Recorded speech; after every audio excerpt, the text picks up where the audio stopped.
the first century Roman world, there was a strict and unforgiving hierarchy of scars. If you were a soldier, scars on your chest were a badge of honor. They proved you had stood your ground and faced the enemy. They were proof of bravery, power, and status. But scars on your back meant something else entirely. Scars on your back meant you had been whipped. They meant you were a criminal, an outcast, or a slave. They were the ultimate mark of public shame. Now imagine the city of Corinth. It was a wealthy, influential Roman colony. It was a city obsessed with upward mobility, public image, and powerful rhetoric. The people of Corinth valued winners. They expected their leaders to be articulate, wealthy, and culturally impressive. The Christians in Corinth were breathing this same cultural air. They assumed that if someone was truly blessed by God, their life would look like a continuous victory lap. Into this culture of relentless ambition, the Apostle Paul sends a letter. We know it as 2 Corinthians. In chapter 11, Paul is forced to defend his authority as an apostle. But when he finally presents his resume, he does something that would have made a Roman citizen gasp. He does not list his church planting statistics. He does not highlight his theological brilliance. He does not boast about the size of his crowds or the influence of his network. Instead, he gives them a catalog of absolute humiliation. He reminds them that he has been imprisoned, flogged severely, beaten with rods 3 times, pelted with stones, shipwrecked 3 times. He lists his sleepless nights, his hunger, his thirst, his exposure to the cold. He even tells them about the time he had to escape the city of Damascus by being lowered down a wall in a wicker basket. He did not march out like a conqueror. He sneaked away in the dark like a fugitive. Modern readers often misunderstand this moment. When we read Paul's long list of sufferings, we tend to read it as a plea for sympathy. We think he is just venting about a hard life. We assume he wants the Corinthians to feel sorry for him. But that is not what is happening. Paul is not asking for pity. He is going to war. He explicitly calls this section his foolish boasting. He knows that by Roman standards, bragging about your beatings makes you look insane. But Paul is doing something deeply subversive. He is not just defending his ministry. He is detonating their definition of God. Paul realized that if the Corinthians believed divine favor always looked like earthly success, they would eventually abandon the gospel. Because at the center of their faith was a Messiah who was crucified in absolute weakness. Paul's boast was not a coping mechanism for failure. It was a theological revelation. He was showing them that God does not just tolerate human weakness. He actively uses it as the exact resting place for his power. But to understand why Paul had to use such extreme, almost shocking language, we have to look at what was happening inside the Corinthian church. We have to look at the charismatic leaders who had hijacked the congregation in his absence. We have to look at the men Paul sarcastically called the super apostles. Paul did not invent the term super apostles. It was a title of pure sarcasm. He was dealing with a very specific, very dangerous group of men who had arrived in Corinth after he left. To understand why the Corinthians were so easily captivated by these men, you have to understand what a first-century audience demanded from a leader. In the Greco-Roman world, public speaking was not just a communication skill. It was a primary source of entertainment, political power, and social dominance. Philosophers and traveling rhetoricians would move from city to city like modern celebrities. They dressed in expensive clothing. They delivered grand, sweeping speeches with perfect posture, theatrical gestures, and flawless vocabulary. They charged exorbitant fees for their teaching. They relied on wealthy patrons to fund their lavish lifestyles, and they openly boasted about their own divine encounters. When these men arrived in town, they brought glowing letters of recommendation. They possessed polished resumes. They carried an aura of absolute, unshakable confidence. And then there was Paul. When Paul first arrived in Corinth years earlier, he did not look like a conqueror. He tells us in his first letter that he came to them in weakness, with great fear and trembling. His preaching was not a polished performance. His vocabulary was not designed to impress the academic elite. He was simply preaching a crucified carpenter from Galilee. Worse still, Paul refused to take their money. Instead of relying on a wealthy patron, which would have elevated his social status, he worked with his own hands. He made tents. He worked with leather and rough cloth. In the ancient Roman world, manual labor was strictly for the lower classes. It was considered entirely beneath the dignity of a true philosopher.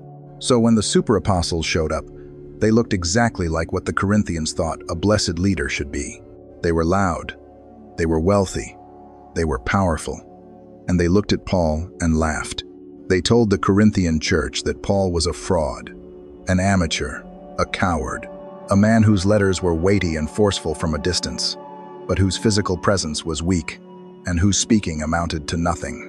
And the tragedy is that the Corinthians began to believe them. They began to absorb a theology that is still incredibly popular today. The assumption that if you have enough faith, you will be prosperous. If God is truly endorsing your life, you will never be sick, never be poor, and never be humiliated by your enemies. The super apostles were preaching a gospel of glory, a gospel of power without the shadow of the cross. Paul knew that if the church followed these men, they would lose Jesus entirely.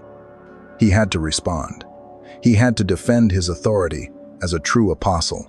But this created a massive problem. How do you defeat men who are obsessed with looking strong?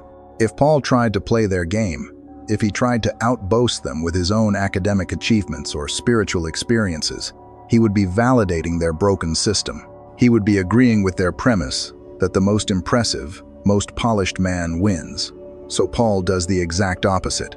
He leans entirely into the things they are using to mock him. He takes all of their accusations of weakness, poverty, and suffering, and he claims them as his actual credentials. Not a failure, a strategy. Not a lack of faith, a demonstration of divine power. Not a tragic setback, a deliberate revelation. Paul had to prove he was carrying the true message of God. But to do that, he could not point to his own brilliance. He had to point to something else. He had to reach past the polished marble columns and the expensive robes of his rivals. Instead of showing them his strength, he reached for a metaphor the Corinthians would have recognized instantly. An object that was cheap, ordinary, fragile. An item that was so common, it belonged in the ancient trash heap. In the first century, if you walked into the villa of a wealthy Roman citizen, you would find vessels specifically designed to impress. You would see delicate cups made of imported, colored glass. You would see wide bowls carved from smooth alabaster. You would see heavy, ornate goblets forged from silver and gold.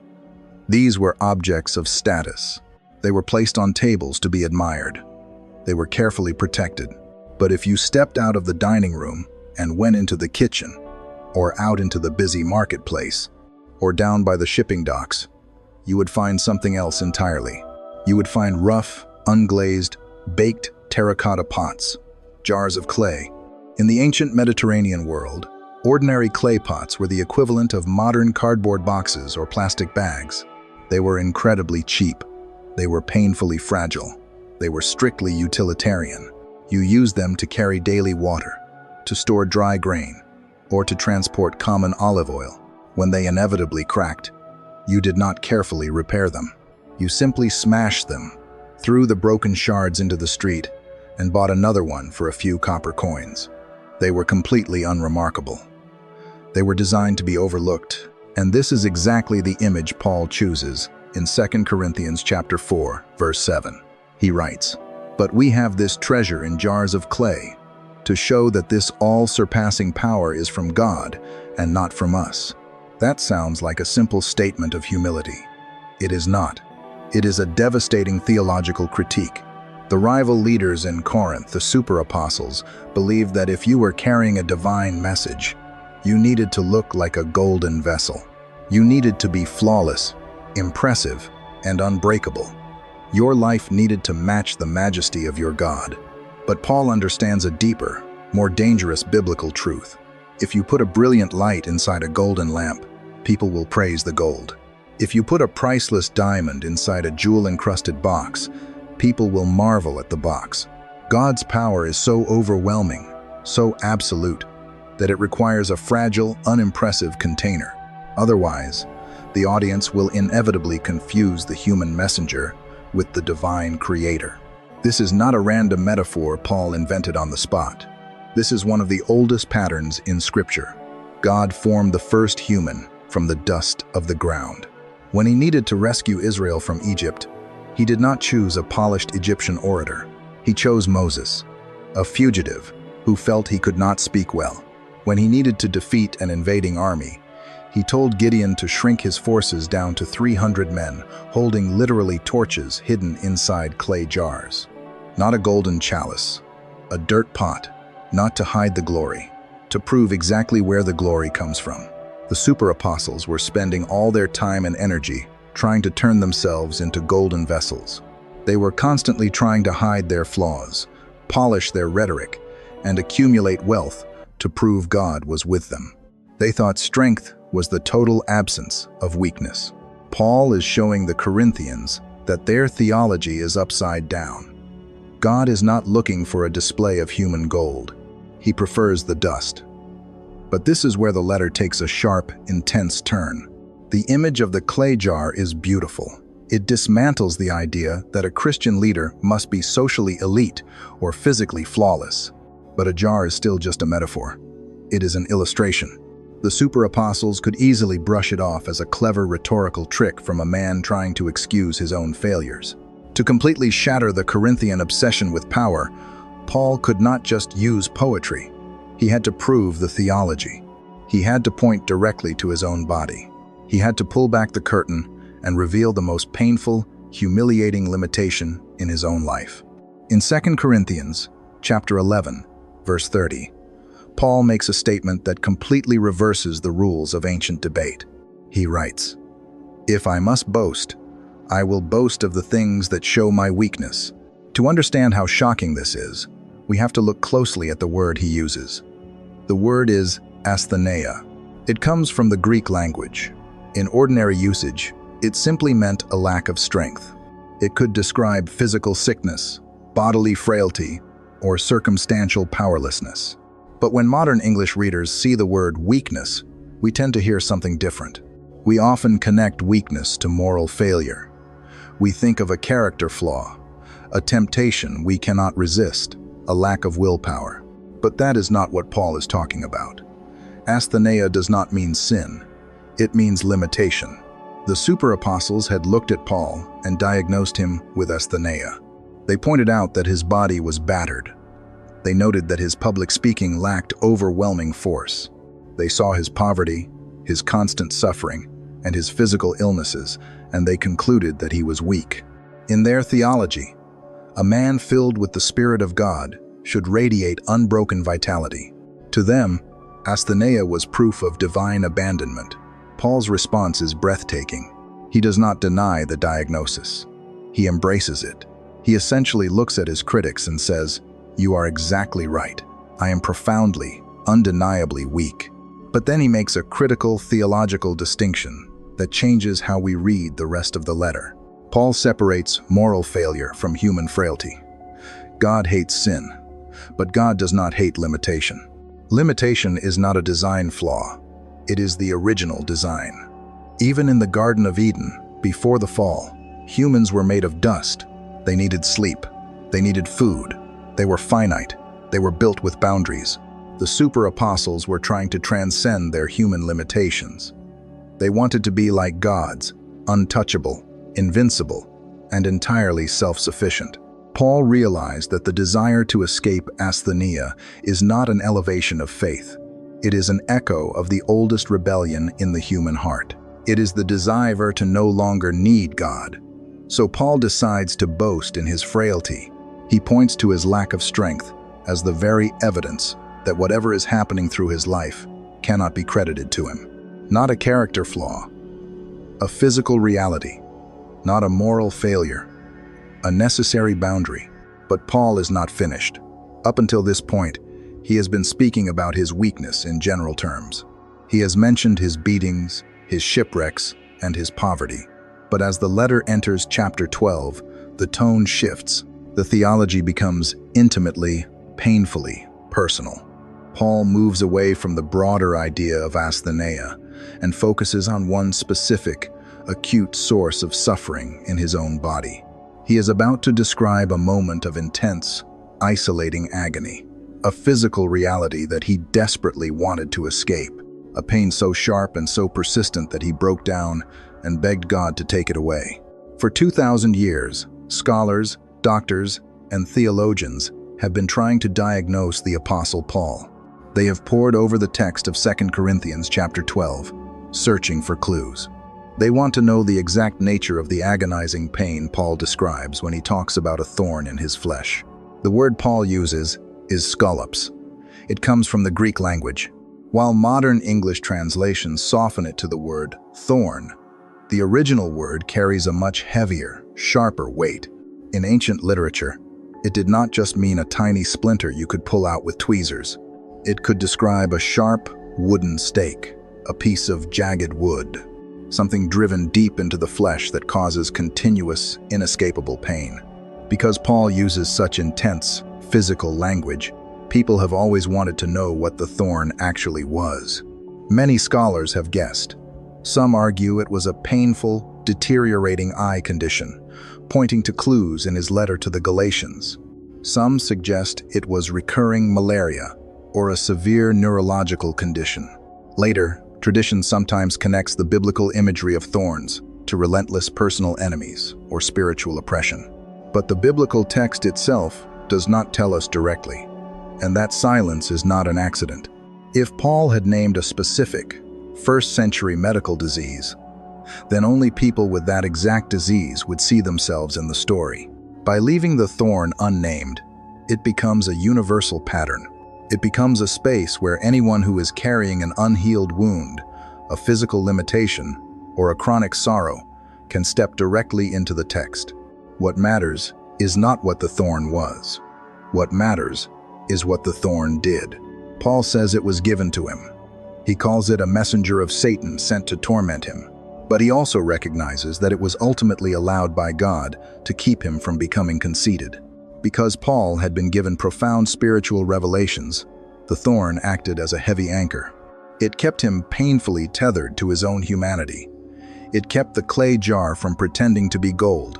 When faced with this agony, Paul does exactly what any of us would do. He prays. He begs God to take it away. He does not just ask in passing.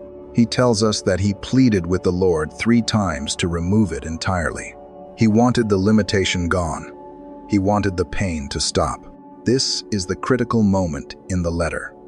This is where the theology of the super apostles comes crashing into reality. According to the glamorous, wealthy leaders in Corinth, this is the moment where faith should guarantee a miracle. In their system, if Paul truly belongs to God, and if he has enough faith, the thorn must vanish immediately. The broken vessel must be restored. God must reward his faithful servant with perfect health and visible, undeniable victory. That is what human logic expects. But God does not remove the thorn. Instead, he speaks. He gives Paul an answer that completely redefines how divine power interacts with human frailty. We often spend so much time trying to guess the medical identity of the thorn that we completely miss the words of God's response. And it is the exact phrasing of that response that we need to look at next. Because the imagery God uses does not just change how Paul views his personal suffering. It changes everything about where God chooses to dwell. When Paul begged God 3 times to remove the heavy, painful limitation in his body, he was expecting a miracle of deliverance. He was expecting the pain to end. Instead, he received an answer that completely dismantled his understanding of how God operates. Jesus spoke to him and said, "My grace is sufficient for you, for my power is made perfect in weakness." Pause for a second and see what has emerged. So far, this has not been a random set of details. The pattern began with an ordinary clay jar. It moved into a painful, personal thorn. And now, the same truth is being spoken directly by Christ himself. The super apostles in Corinth preached that God's power always erased human weakness. But Jesus says the exact opposite. He says his power is completed, fulfilled, and brought to its ultimate goal entirely inside that weakness. When Paul hears this, his entire paradigm shifts. He writes, "Therefore, I will boast all the more gladly about my weaknesses, so that Christ's power may rest on me." In almost every modern translation, we read that phrase as, "rest on me." That sounds peaceful. It sounds like a comforting, quiet embrace. But the original text is doing something far more magnificent. The word Paul uses is episkenoo. It comes from the Greek language, and its literal meaning has nothing to do with taking a nap or sitting quietly. It means to pitch a tent, to spread a tabernacle over something. The English translation is not wrong, but it is not large enough to carry the full weight of the ancient image. Paul is literally saying, "I will boast in my weakness, so that the power of Christ may pitch its tent over me." To anyone familiar with the Hebrew scriptures, that word is explosive. It immediately pulls the mind back to the wilderness, to the book of Exodus. When God led his people through the desert, he did not build a permanent temple out of solid stone. He commanded them to build a tabernacle, a tent. It was made of wood, animal skins, and rough cloth. It was fragile. It was mobile. It was entirely ordinary on the outside. But that fragile, temporary structure was the exact location where the glory of the living God chose to dwell. The rival leaders in Corinth wanted to be permanent temples. They wanted to project wealth, invulnerability, and unbroken success. They believed that God only lived in palaces. Paul realized that God has always preferred tents. He stopped viewing his physical frailty, his poverty, and his scars as a liability. His weakness was not a crack where God's power was leaking out. It was the exact coordinate where God was pitching his tent. God was not just tolerating Paul's limitations. He was moving into them. He was turning the apostles' humiliation into a holy sight. This is why Paul finally stops asking for the thorn to be removed. He understands that if the weakness leaves, the tent comes down. He finally sees that the very thing he thought was destroying his life was actually the only thing holding the presence of God. Not a curse, a sanctuary, not an absence of power, the deepest proof of his presence. But the pattern does not stop there. Paul's personal weakness is a profound revelation, but his story is only an echo of a much larger, much more dangerous event. If you follow this theology of weakness to its ultimate conclusion, it forces us to look at the one historical reality the super apostles desperately wanted to ignore. It brings us to the final, ultimate display of God's power, and that prepares us for the moment most readers skip. In the first century, the cross was not a piece of jewelry. It was not a symbol of religious devotion stamped on the cover of a book. It was a tool of state terror. The Roman Empire designed crucifixion for a very specific purpose. It was not just an execution. It was a public broadcast of absolute power. It was designed to strip a human being of everything: their clothes, their rights, their mobility, their breath. It was the ultimate, inescapable display of human weakness. For the super apostles in Corinth, the cross was an embarrassment. They loved talking about the resurrection. They loved the idea of victory, triumph, and overwhelming power. But they wanted to bypass the crucifixion. They wanted a Messiah who conquered the world the same way a Roman general conquered a city, with force, wealth, and undeniable dominance. They wanted the glory of God without the weakness of God. But as Paul brings his letter to a close, he forces them to look at the one event they are trying to ignore. In 2 Corinthians chapter 13, verse 4, Paul makes a statement that anchors his entire theology. Speaking of Jesus, he writes, "For to be sure, he was crucified in weakness, yet he lives by God's power." This is the core tension of the Christian faith. Paul is taking the accusation of the super apostles and turning it back on them. They mocked Paul because his body was battered and his speaking was not impressive. But Paul essentially looks at his wealthy, polished critics and says, "You think I look weak? So did your Savior." If the Corinthians demand a leader who never suffers, they are demanding a leader who looks absolutely nothing like Jesus. The cross is not an exception to how God operates. It is the ultimate blueprint.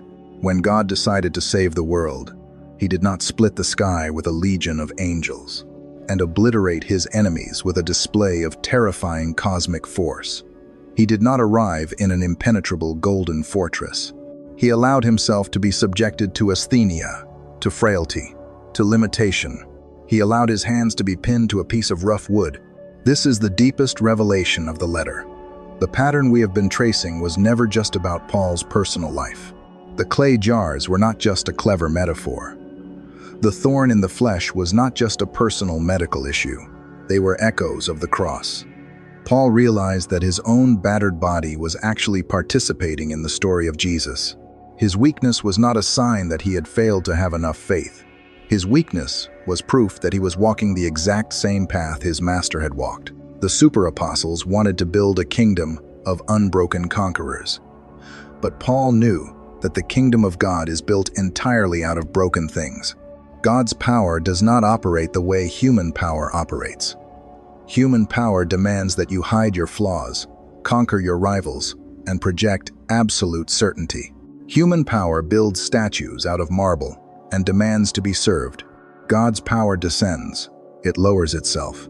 It pitches its tent in the dust. The cross proves that God is not afraid of the dark, fragile, humiliating spaces of the human experience. In fact, that is exactly where he does his greatest work. The resurrection does not erase the reality of the crucifixion. It flows directly out of it. The life of God is released exactly at the point where human strength completely runs out.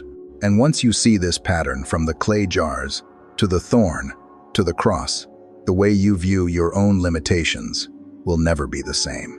Because if God deliberately uses the weakest things to hold his greatest power, then your frailty is not a barrier to grace. It is the threshold. And that brings us to the final, beautiful synthesis of Paul's profound defense. When Paul finally concludes his argument against the wealthy, polished super apostles, he does not just ask the Corinthian church to tolerate his weakness. He goes one step further, a step that completely defies the logic of the ancient Roman world. He writes, "That is why, for Christ's sake, I delight in weaknesses, in insults, in hardships, in persecutions, in difficulties. For when I am weak, then I am strong." Notice the profound shift in his language. He is no longer just enduring his limitations. He is actively delighting in them. Paul has not lost his mind. He has not become someone who simply enjoys pain or pursues tragedy. He is not saying that sickness, betrayal, or suffering are inherently good things. What he loves is not the thorn itself. What he loves is what the thorn makes room for. The rival leaders in Corinth spent their entire lives trying to eliminate their weaknesses because they thought divine favor was a reward for the impressive. Paul realized that grace is a rescue mission for the desperate. This is the profound reversal at the heart of 2 Corinthians. If you absorb the theology of the super apostles, a theology that is still preached in thousands of places today, your faith will be incredibly fragile. If you believe that God only dwells in victory, unbroken health, and overwhelming visible success, then the moment your life fractures, you will assume God has abandoned you. You will look at your own ordinary clay jar, see the inevitable cracks, and conclude that you are entirely disqualified from carrying the presence of God. You will exhaust yourself trying to glue the pieces back together, hoping God will not notice your frailty. But Paul's letter completely shatters that illusion. The Greco-Roman world built massive marble temples and bronze statues to project an image of immortal strength. Today, those temples are ruins, but the kingdom of God is built out of dust, out of fragile, broken people, and it lasts forever. When you face a limitation you cannot overcome, a chronic sorrow that refuses to leave, or an ordinary life that feels entirely unimpressive, you do not have to hide it. You do not have to pretend to be a golden vessel. Your physical, emotional, or circumstantial frailty is not proof of God's absence. It is the exact coordinate where he is asking to pitch his tent. God's power is not a bulldozer that levels all your problems so you can look like an untouchable conqueror. It is a sanctuary that covers you in the middle of the wilderness. When we demand that God make us strong, we are often just asking him to make us independent. We are asking for the ability to walk away from His presence and handle the world on our own terms. But God is not interested in building a museum of independent, self-sufficient heroes. He knows that as long as we feel incredibly strong, we will never truly rely on His grace. Paul's boast was not a temporary rhetorical trick to win a debate in Corinth. It was the quiet architecture of the gospel. It was the realization that the grace of God flows relentlessly to the lowest place. It bypassed the polished orators. It bypassed the wealthy, the untouchable, and the impressive. And it settled squarely on a battered tent maker who was perfectly content to be nothing so that Christ could be everything. If this journey helped you see the depths of Scripture with fresh eyes, consider subscribing so you do not miss the next deep study. Paul's weakness was never just a lack of human strength. It was the exact shape of God's power in the world.